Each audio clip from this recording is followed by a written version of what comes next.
સૂર્ય નારાયણ દેવની વાર્તા રવિવાર માટે। રવિવાર એ સૂર્ય દેવનો દિવસ। આ દિવસે આ કથા સાંભળવાથી તેજ, આરોગ્ય અને માનસન્માન વધે છે।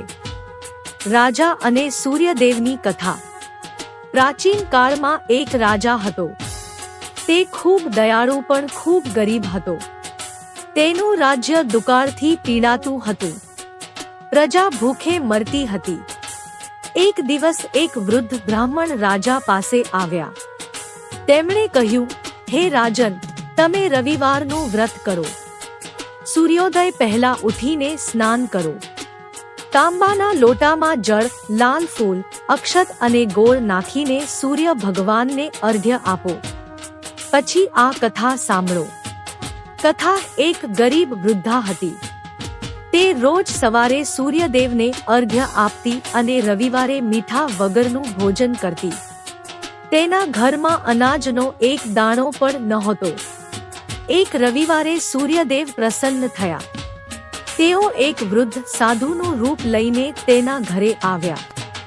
વૃદ્ધાએ ઘરમાં જે થોડા ચોખા હતા તે સાધુને ખવડાવી દીધા। સાધુએ આશીર્વાદ આપ્યા, તારું ઘર ધનધાન્યથી ભરાઈ જશે।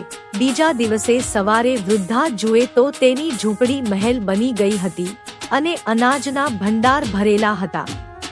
આ સાંભળીને રાજાએ પણ રવિવારનું વ્રત શરૂ કર્યું। 7 રવિવાર સુધી તેણે શ્રદ્ધાથી સૂર્યદેવને અર્ઘ્ય આપ્યું। 7મા રવિવારે તેના રાજ્યમાં મેઘ રાજા મન મૂકીને વરસ્યા। દુકાળ દૂર થયો। રાજા ફરી સમૃદ્ધ થયો।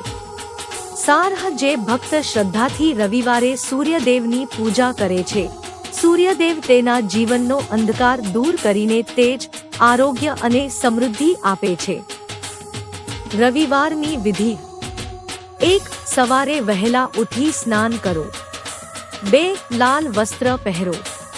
3. તાંબાના લોટાથી સૂર્યને જળ ચઢાવો, ઓમ સૂર્યાય નમઃ બોલો। 4. ગોળ અને ઘઉંનું દાન કરો। 5. મીઠા વગરનું ભોજન એક વાર લેવું।